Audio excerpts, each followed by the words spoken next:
ዓለማችን ላይ 10 ሲባዛ በ18 ዜሮዎች የሚያክል ወይንም ከዚያ በላይ መጠን ያለው ክፋትና ስቃይ ቢኖር ይህ ቁጥር ብቻውን ሁሉን ቻይ እና አፍቃሪ የሆነ አምላክ እንደሌለ በሂሳብ ያረጋግጣል። ብዙ ሰው እንግዲህ እንደዛ ነው የሚያስበው አይደል? ማለት ይህን ያህል ክፋት ካለ አምላክ የመኖሩን እድል ዜሮ ነው ሊል ይችላል። ልክ ነሽ። ግን የዛሬው ጥልቅ ዳሰሳችን ይሄ የሂሳብ ስሌት እና በደመ ነፍስ የሚመጣ ድምዳሜ እንዴት ሎጂካዊ ስህተት እንደሆነ ያሳየናል። እሺ፣ ይህንን ሐሳብ እንፍታው። በእርግጥ ይህ ጉዳይ በገጽታ ሲታይ እጅግ በጣም አሳማኝ የሚመስል ነገር ግን ወደ ጥልቁ ስንገባ ሙሉ በሙሉ የተሳሳተ መነሻ ያለው የፍልስፍና ክርክር ነው። ታውቃለህ? አዎ፣ የዛሬው የጥልቅ ዳሰሳችን ዋና ተልዕኮም ይህንን የተቋጠረ ክር መፍታት ነው። የዛሬው ትኩረታችን ታዋቂው ፈላስፋ አልቪን ፕላንቲንጋ ያዘጋጀው እግዚአብሔር ነጻነትና ክፋት በተሰኘው መጽሐፉ ላይ ነው። በትክክል በተለይ ከገጽ 59 እስከ 64 ባለው ክፍል ያቀረበው ጥልቅ ትንታኔ ላይ ነው ትኩረታችን። አዎ፣ ዓላማችን ወንጌላውያን ክርስቲያኖች በዓለም ላይ ያለውን ከፍተኛ የክፋትና የመከራ መጠን ሲመለከቱ ይህ ሁኔታ ሁሉን ቻይ እና አፍቃሪ የሆነ አምላክ መኖሩን በምክንያታዊነት ወይም በዕድል ስሌት ውድቅ እንደማያደርገው የፕላንቲንጋን ትንታኔ ተጠቅመን መመርመር ነው። እናም ከዚህ ቀደም የክፋት ሎጂካዊ ችግር የሚለውን አይተናል አይደል? አሁን ደግሞ ተቃዋሚዎች የሚያነሱትን የክፋት ዕድላዊ ችግር ወይንም ፕሮባቢሊስቲክ ፕሮብለም የሚለውን እናያለን። ይህ ሽግግር እጅግ ወሳኝ ነው የምለው ለዚህ ነው። ምክንያቱም ከዚህ ቀደም በነበሩ ትንታኔዎች እግዚአብሔርና ክፋት በአንድ ዓለም ውስጥ አብረው ሊኖሩ እንደሚችሉ ማለትም በመካከላቸው ምንም አይነት ሎጂካዊ ሆነ ቅራኔ እንደሌለ አይተናል። ልክ ነህ። የነጻ ፍቃድ መከራከሪያው ይህንን አረጋግጧል። እግዚአብሔርን መኖር የሚቃወሙ ፈላስፎችም ለምሳሌ እንደ ኮርማንና ሌረር ያሉት ይህንን ሎጂካዊ እውነት ተቀብለዋል። አሁን ግን ስልታቸውን ቀየረዋል። አዎ፣ ስልታቸው የተቀየረው ከሎጂካዊ ቅራኔ ወደ የመሆን ዕድል ወይንም ፕሮባቢሊቲ ነው። ሐሳባቸውን ይበልጥ ግልጽ ለማድረግ አንድ የዕለት ተዕለት ሕይወት ንጽጽርን መልከት። እሺ፣ ምን አይነት ንጽጽር? ይህ ልክ አንድ እጅግ በጣም ንጹህና ስርዓታማ መሆኑ በሚታወቅ ሰው ቤት ውስጥ ገብተን መሃል ሳሎን ላይ ትልቅ የሚገማ እና የተዘረከረከ የቆሻሻ ክምር እንደማግኘት ነው። ቆሻሻው እያለ ቤቱ የንጹህ ሰው ሊሆን በሎጂክ ደረጃ ይችላል ማለት ነው።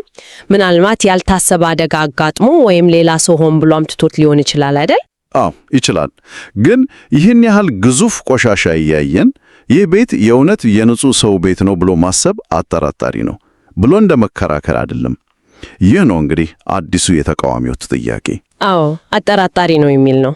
እሺ፣ አብሮ መኖራቸው ሎጂካዊ ቢሆንም ይህ ያህል ከፍተኛና ዘግናኝ የሆነ የክፋት መጠን ባለበት ዓለም ውስጥ ፍጹም አፍቃሪ እና ሁሉን ቻይ አምላክ አለ ብሎ ማሰብ እጅግ አጠራጣሪ አይደለም ወይ? ማንና ሌረር መከራከሪያ እንዴት በተዋቀረ መንገድ እንደቀረበ መመልከቱ የነገሩን ስረ መሰረት እንድንረዳ ያግዘናል። እሱማ ግድ ነው። የነሱ መከራከሪያ በዋናነት በሶስት መሰረታዊ ሐሳቦች ላይ የቆመ ነው። አንደኛው መነሻቸው እግዚአብሔር ሁሉን ቻይና ሁሉን አዋቂ ከሆነ ማንኛውንም ሎጂካዊ ሊሆን የሚችል ዓለም የመፍጠር አቅም አለው ይላሉ።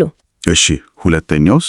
ሁለተኛው ደግሞ እግዚአብሔር ፍጹም ጥሩና አፍቃሪ ከሆነ ሊፈጥሩ ከሚችለው ዓለም ሁሉ እጅግ በጣም ምርጥ የሆነውን ዓለም ይመርቃል የሚል ነው። ቆይ እዚህ ላይ ትንሽ ላቋርጅሽ። ማጠቃለያቸው እንግዲህ የኛ የምንኖርበት ዓለም በውስጡ ባለው ከፍተኛ ስቃይ ምክንያት እጅግ ምርጥ የሚባል ስላልሆነ ያ ሁሉን ቻይና ፍጹም ጥሩ የሆነው እግዚአብሔር ይህንን ዓለም ፈጥሮታል ብሎ ማሰብ እድሉ እጅግ በጣም ጠባብ ነው የሚል ነው አይደል? ማጠቃለያቸው ያ ነው። ነገሩ በጣም የሚስበት ነጥብ እዚህ ላይ ነው። ለመሆኑ ሁሉን አቀፈ ምርጥ ዓለም የሚባል ነገር ራሱ መኖር ይችላል ወይ? ስናስበው የዚህ መከራከሪያ ሙሉ ክብደት ያረፈው እግዚአብሔር ምርጥ የሆነውን ዓለም መፍጠር ነበረበት በሚለው ሐሳብ ላይ ነው። ልክ ነህ። መለኪያው ራሱ ምንድነው የሚለው መመለስ አለብን። አምላክን ምርጡን ዓለም አልፈጠርከም ብሎ ለመክሰስ በመጀመሪያ ምርጥ ዓለም ምን እንደሆነ ማወቅ አያስፈልግም? ፕላንቲንጋ ይህንን ነጥብ በትክክል ነው የሚያፈርሰው። ይህን ስህተት የላይብኒዝ ስህተት ብሎ ይጠራዋል። ታዋቂው ፈላስፋ ላይብኒዝ እግዚአብሔር ሁሉን ቻይ ስለሆነ ማንኛውንም አይነት ዓለም ምርጥ የሆነውንም ጭምር መፍጠር ይችላል ብሎ አስቦ ነበር። እና ኮርማን እና ሌረሩም የተመረከዙት በዚህ ላይ ነው ማለት ነው። አዎ በትክክል። ነገር ግን ፕላንቲንጋ የዚህን ሐሳብ ሎጂካዊ ስህተት በግልጽ ያሳያል። አንደኛ እግዚአብሔር ሁሉን ቻይ ቢሆንም ነፃ ፍቃድ ያላቸውን ፍጡራን እስከፈጠረ ድረስ ማንኛውንም ዓለም እንደፈለገ መፍጠር አይችልም።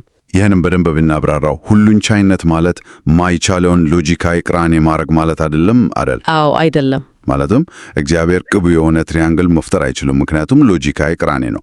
በተመሳሳይ ሰዎች በእውነት ነፃ ከሆኑ እግዚአብሔር መልካም ነገርን እንዲያደርጉ ሊያመቻች ይችላል። ነገር ግን ምርጫው የሰዎቹ ስለሆነ ምርጫ የነሱ ነው። 100% ክፋት ማይሰሩበትን ዓለም በነፃ ፈቃድ ውስጥ ሆኖ መፍጠር ራሱን የቻለ ሎጂካዊ ቅራኔ ነው ያልሺ ነው። በትክክል እግዚአብሔር ነፃ ፈቃድ ሰጧቸው፣ ነገር ግን ሁልጊዜ ትክክለኛውን ነገር ብቻ እንዲመርጡ አድርጎ ካስገደዳቸው ያ ነፃ ፈቃድ አይሆንም። ስለዚህ ሁሉን ቻይ ስለሆነ ምንም ክፋት የሌለበትን ነፃ ዓለም መፍጠር ይችል ነበር የሚለው መነሻቸው ሎጂካዊ ስህተት ነው። አዎ ይሄ ግልጽ ነው። ነገር ግን ፕላንቲንጋ ከዚህም አልፎ ሁለተኛ እና እጅግ ጥልቅ የሆነ መከራከሪያ ያቀርባል። ይህም ከሁሉ የላቀ ምርጥ ዓለም የሚለው ጽንሰ ሐሳብ ራሱ ሎጂካዊ ትርጉም የሌለው እና የማይቻል መሆኑን ነው። እንዴት ምርጥ ዓለም የሚባል ነገር እንዴት አይኖርም? ፕላንቲንጋ አንድ በጣም ጥሩ የሂሳብ ምሳሌ ይጠቀማል። ከሁሉ የላቀ ምርጥ ዓለም የሚለው ሐሳብ ልክ በሂሳብ ትምህርት ከሁሉ የላቀ ትልቅ ዋና ቁጥር ወይንም ፕራይም ነምበር ፈልጉ ብሎ እንደመጠየቅ ነው። ዋና ቁጥሮች እኮ መጨረሻ የላቸውም። አዎ መጨረሻ የላቸውም። ለአንድ የሂሳብ ሊቅ በዓለም ላይ ያለውን ጥልቁን ዋና ቁጥር ጻፈልኝ ብሎ ሊስቅብኝ ነው። ምክንያቱም ምንም ያህል ቢደክምና ቢጽፍ እኔ ሁል ጊዜ አንድ ቁጥር በመጨመር ከሱ የሚበልጥ ሌላ ትልቅ ቁጥር ማግኘት ይችላለሁ። ልክ ነህ። ፕላንቲንጋ የሚያነሳሉም ይሄንን አንድ ዓለም ምንም ያህል ጥሩ ቢሆን፣ ምንም ያህል ደስታ፣ ሰላምና ፍቅር ቢኖረው ሁልጊዜ ተጨማሪ አንድ ደስተኛ ሰው ያለው ወይም ተጨማሪ አንድ የፍቅር ድርጊት ያለበት የበለጠ ጥሩ ዓለም ማሰብ ይቻላል። ማለት ምርጥ የሚባል የማያልቅ ጣሪያ የለውም ማለት ነው። አዎ የለውም። ስለዚህ እግዚአብሔር ከሁሉ የላቀ ምርጥ ዓለም አልፈጠረም።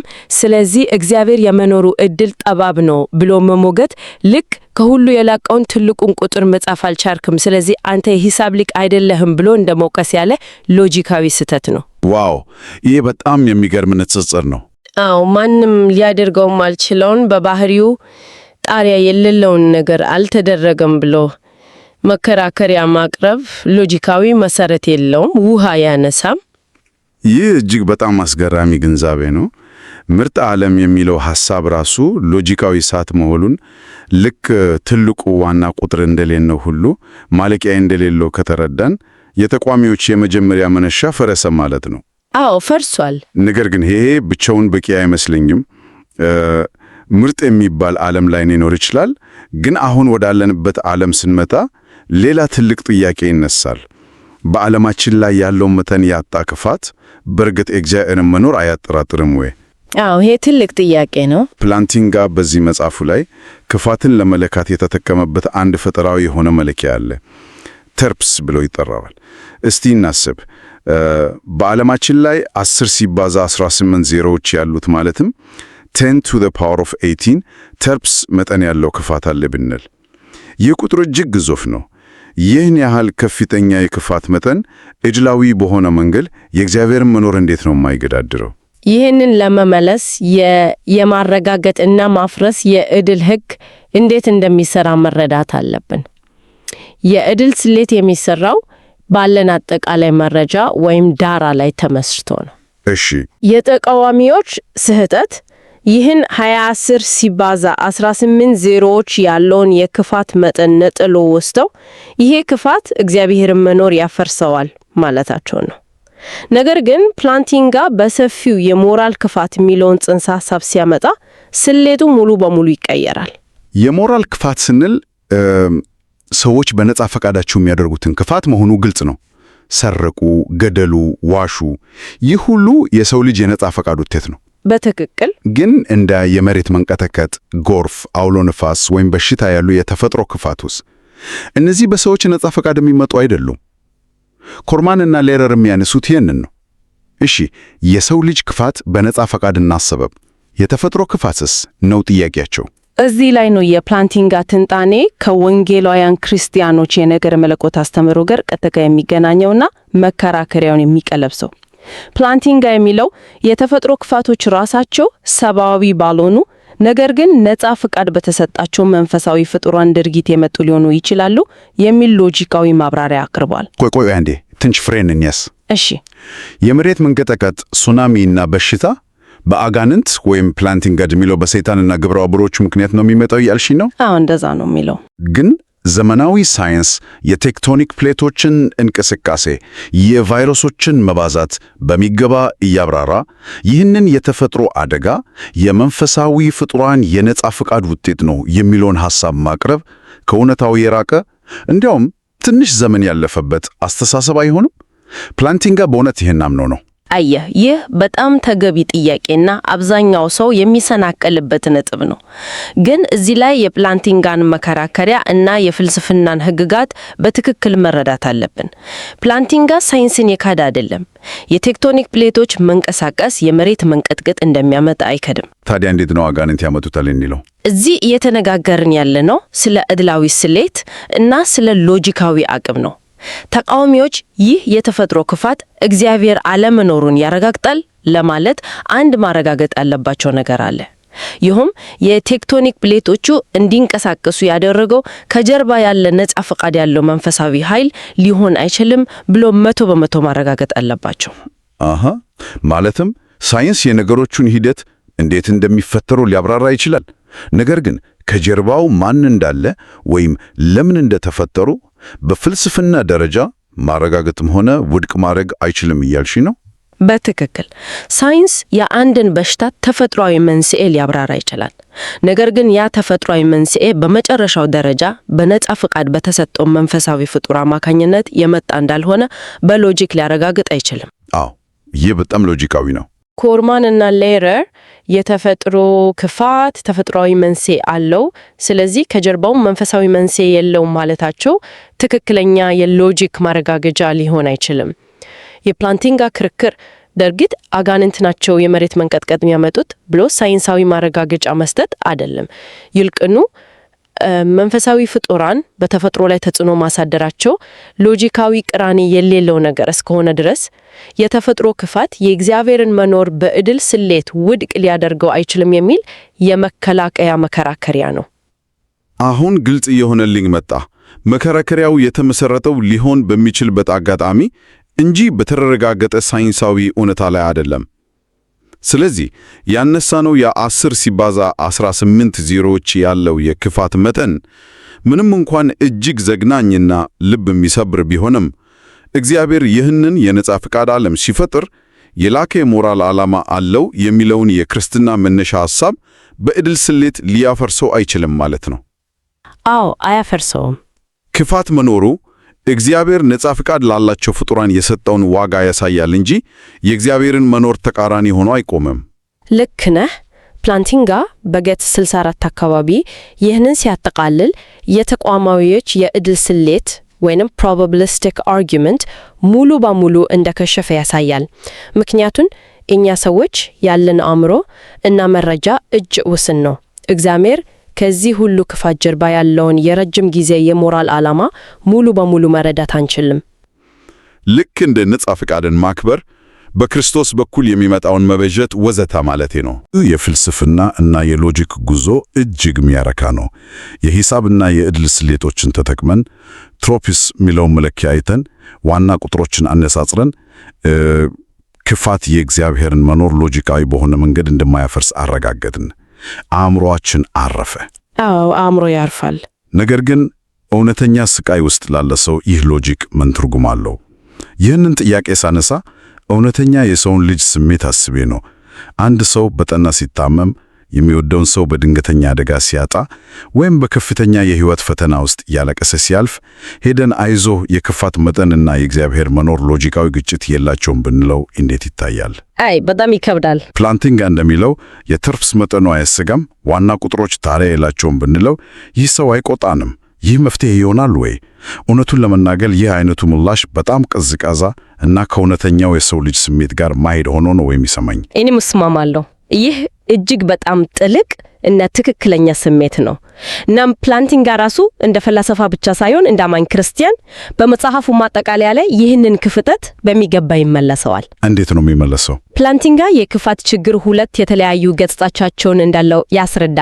አንደኛው ፍልስፍናዊ ችግር ሲሆን፣ ሁለተኛው ደግሞ ሃይማኖታዊ ወይም ስነ ልቦናዊ ችግር ነው። የሁለቱን ልዩነት በደንብ ብናብራራው፣ ምክንያቱም የችግሩን ምንነት አለመለየት ብዙዎችን ያሳሳተ ይመስለኛል። ልክ ነው። የነጻ ፍቃድ መከራከሪያው የተፈጠረው ፍልስፍናዊን ችግር ለመፍታት ብቻ ነው።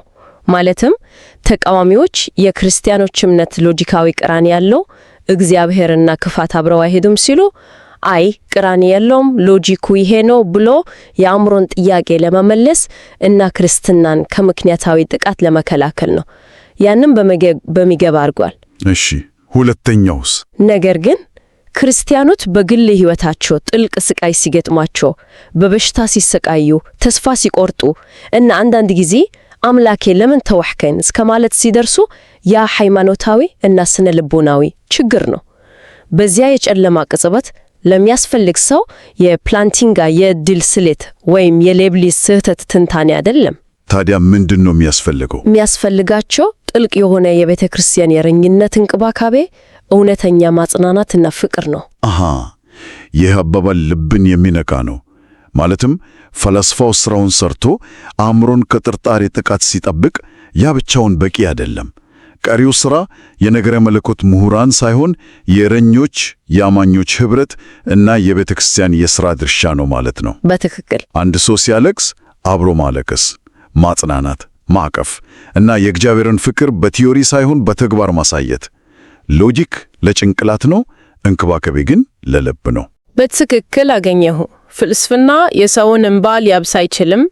ፕላንቲንጋ ይህንን በሚገባ ያውቃል።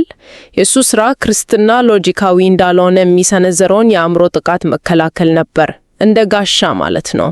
አዎ፣ ጋሻ መከላከያ ነው እንጂ መድኃኒት አይደለም። ልክ ነህ። ጋሻ ቀስትን ይመክታል እንጂ የቆሰልን ሰው አያክምም። የመከራን እውነተኛ ሕመም የሚፈውሰው ሎጂክ ሳይሆን የእግዚአብሔር ጸጋና የሰዎች የፍቅር እንክብካቤ ነው። የወንጌላውያን ክርስቲያኖች አስተምሮም ትልቁ ጥንካሬው እዚህ ላይ ነው። ክርስቶስ ራሱ መከራን የተቀበለ የሰውን ስቃይ የሚረዳ አምላክ መሆኑ ነው። ይህ እጅግ በጣም ሚዛናዊ እና ጥልቅ የሆነ አቀራረብ ነው። እስካሁን በነበረን የጥልቅ ዳሰሳ ቆይታ የተማርናቸውን አቤት ነጥቦች መለስ ብለን ስናስታውስ፣ የመጀመሪያው በዓለም ላይ ያለው የክፋት መኖሩ ምንም ያህል ቢበዛ ሁሉን አዋቂ እና አፋቃሪ የሆነው እግዚአብሔር የመኖሩን እውነት በዕድል ስሌት ውድቅ ሊያደርገው አይችልም። አዎ፣ አያደርግም። ሁለተኛው ደግሞ የምርጥ ዓለም መለኪያ የሰው ልጆች ጠባብና ሎጂካዊ ስህተት ያለበት እይታ እንጂ ማለቂያ ለሌለው የእግዚአብሔር ዘላለማዊ ዕቅድ መለኪያ ሊሆን አይችልም። አዎ። እና ሦስተኛው ፍልስፍና አእምሮን ከጥቃት ሲጠብቅ፣ የእግዚአብሔር ቃልና የቤተ ክርስቲያን ኅብረት ደግሞ የተሰበረ ልብ ይፈውሳል። እውነት ነው። እነዚህ ነጥቦች አልቪን ፕላንቲንጋ በእግዚአብሔር ነጻነትና ክፋት መጽሐፉ ያቀረበውን ዋና መልእክት በሚገባ ያጠቃልላሉ። ክፋት ጥልቅ ምስጢር ነው፣ ሕመሙም እጅግ እውነተኛ ነው። ነገር ግን የክፋት መኖር የእግዚአብሔርን አለመኖር በፍጹም አያረጋግጥም። ይህንን ሰፋ ያለ ትንታኔያችንን ከመቋጫታችን በፊት አንድ ጥልቅ ሐሳብ አንስተን ብንሰናበት ደስ ይለኛል። እኛ ሰዎች ሁልጊዜ ስቃይና ክፋት የሌለበትን ዓለም እንመኛለን። ነገር ግን በዚህ ዓለም ላይ ያለነው እኛ ከፍተኛውን የሞራል ልዕልና፣ ለምሳሌ እንደ ራስን መሥዋዕት ማድረግ ያለ ጥልቅ ፍቅርን፣ ትዕግስትን፣ ርኅራኄንና ይቅርታን እንድናውቅና እንድንለማመድ አሁን ያለንበት የክፋትና የሕመም ዓለም ብቸኛው የሙከራ ላቦራቶሪ ቢሆንስ? ዋው! ይሄ ከባድ ጥያቄ ነው። ስቃይ፣ አደጋና ክፋት በሌለበት ዓለም ጀግንነት፣ ይቅርታና መሥዋዕታዊ ፍቅር ምን ትርጉም ይኖራቸዋል? እነዚህን የላቁ የሞራል እሴቶች ለማፍራት የተወሰነ የጨለማ ዳራ ግድ አስፈላጊ ቢሆንስ? ይህን ማሰባችን በዕለት ተዕለት ሕይወታችን የምናልፍባቸውን መከራዎችና ፈተናዎችን የምንመለከትበትን መነጽር እንዴት ሊቀይረው ይችላል? እንድናደርስባቸው የተወሰነ ቅጥረት ቢኖረንበት እምነት ይኖረናል። እኛ ሰዎች የምንመለከታቸውን ቡድኖችና ክልሎች ሙሉ ላይ ደርስባቸው በእውነት መልኩ መነካከር እና ዓለማት የተያዘ መሆን እንድንፈጠር ይኖረናል።